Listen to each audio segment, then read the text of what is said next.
ნახეთ როგორ თუხთუხებს მეგობრებო. ეხლა ამას შევაზავებ მარილით. სანამ დაუსრულდება მოხარშვა. მარილიც რა თქმა უნდა ზომიერად უნდა რომ არ დამლაშდეს და გაგაცნობ ჩემ საიდუმლო ხრიგს, რომლის გარეშეც მე ყაურმას არასდროს არ ვაკეთებ. ეს არის ტომატ პასტა. ტომატ პასტასაც უმატებ ბოლო მომენტში.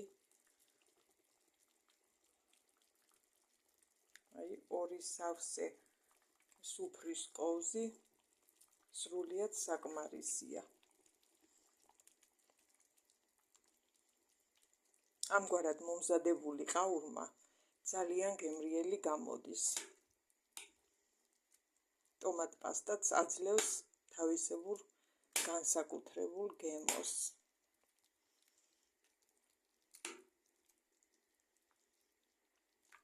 ახლა კიდევ ვადუღებ ცოტა ხანს, სანამ ბოლომდე არ მოიხარშება გულღვიძლი.